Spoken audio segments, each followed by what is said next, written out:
अध्याय 37। फिर इस बात पर भी मेरा हृदय कांपता है और अपने स्थान से उछल पड़ता है। उसके बोलने का शब्द तो सुनो, और उस शब्द को जो उसके मुंह से निकलता है सुनो। वह उसको सारे आकाश के तले और अपनी बिजली को पृथ्वी की छोर तक भेजता है। उसके पीछे गरजने का शब्द होता है। वह अपने प्रतापी शब्द से गरजता है, और जब उसका शब्द सुनाई देता है तब बिजली लगातार चमकने लगती है। परमेश्वर गरज कर अपना शब्द अद्भुत रीति से सुनाता है और बड़े बड़े काम करता है जिनको हम नहीं समझते। वह तो हिम से कहता है, पृथ्वी पर गिर, और इसी प्रकार मेह को भी और मूसलाधार वर्षा को भी ऐसी ही आज्ञा देता है। वह सब मनुष्यों के हाथ पर मुहर कर देता है, जिससे उसके बनाए हुए सब मनुष्य उसको पहचाने। तब वन पशु गुफाओं में घुस जाते और अपनी अपनी मांदों में रहते हैं। दक्षिण दिशा से बवंडर और उत्तर दिशा से जाड़ा आता है।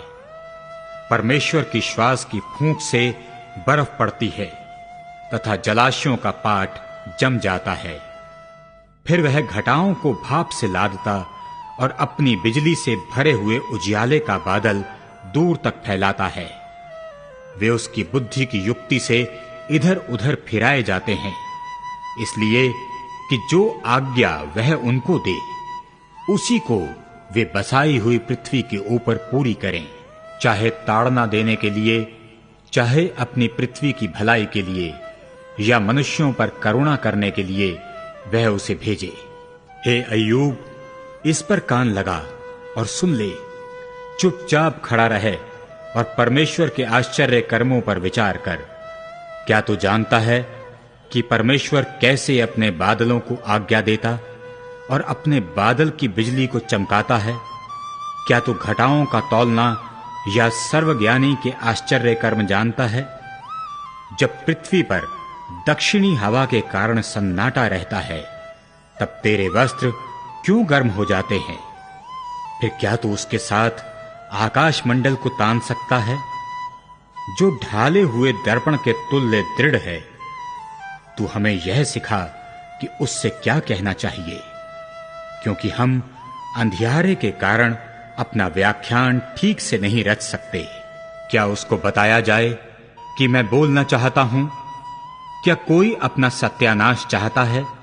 अभी तो आकाश मंडल में का बड़ा प्रकाश देखा नहीं जाता, जब वायु चलकर उसको शुद्ध करती है। उत्तर दिशा से सुनहली ज्योति आती है। परमेश्वर भय योग्य तेज से विभूषित है।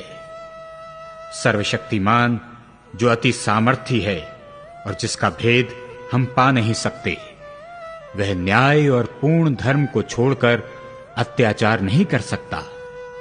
इसी कारण सज्जन उसका भय मानते हैं, और जो अपनी दृष्टि में बुद्धिमान हैं, उन पर वह दृष्टि नहीं करता।